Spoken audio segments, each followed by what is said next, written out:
අයිබෝවන් අද අපි යන්න සූදානම් වෙන්නේ බෙලිහුල්ලුවේ ආසන්නයේ තියෙන හිරිකටුවේට. නුවර ඉඳලා බෙලිහුල්ලුවට එන්න පාරවල් කීපයක්ම තියෙනවා. හැබැයි අපි තෝරගත්තේ පැල්මඩුල්ල හරහා යන මාර්ගය.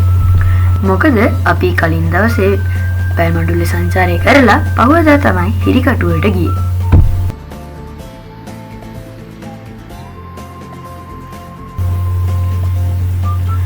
දැන් අපි මේ ඇවිල්ලා ඉන්නේ හිරිකටුවේට කලින් අපිට හම්බෙන බෙලිහුල්ලුවට.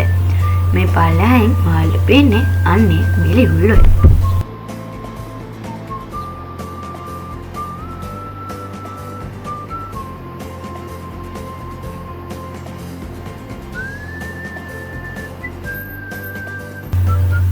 ඉතින් බදුල්ලේ සිට කොළඹ දක්වා තියෙන මහා මාර්ගයේ වැටිලා තියෙන්නේ මේ බෙලිහුල්ලුවට උඩින් යන පාලම මතින්.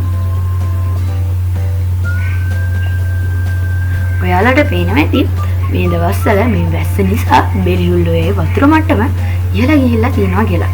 අපිත් මුලින් එන්න හැදුවේ මේ බෙලිහුල්ලුවට. ඒත් වැස්ස වැඩි නිසා අපිට බහින්න නම් බැරි වුණා. අර ඇතින් ඔයාලට පේන්නේ බෙලිහුල්ලුවේ ගෙස්ට් හවුස් එක.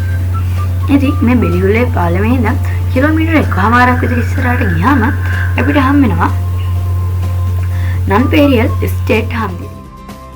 මෙතනින් වමට හැරිලා තව ටිකක් ඉස්සරහට ගියාම අපිට හම් වෙනවා වාහන නැවතුම් පොළක්. ඒක වින් කරලා තියෙන්නේ මේ හිරිකටුවේට එන වාහන නවත්තන්න. තව ටිකක් ඉස්සරහට ඇවිදගෙන ගියාම අපිට මෙන්න මේ හිරිකටුවේ සුන්දරත්වය නරඹන්නට පුළුවන්.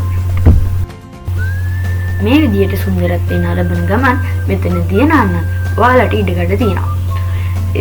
ඒ වගේම මේ පරිසරයට හානි නොකර මේ පරිසරය ඉදිරියටත් මේ සුන්දරත්වය ආරක්ෂා කරගන්න කියලා මම ඉල්ලලා සිටිනවා.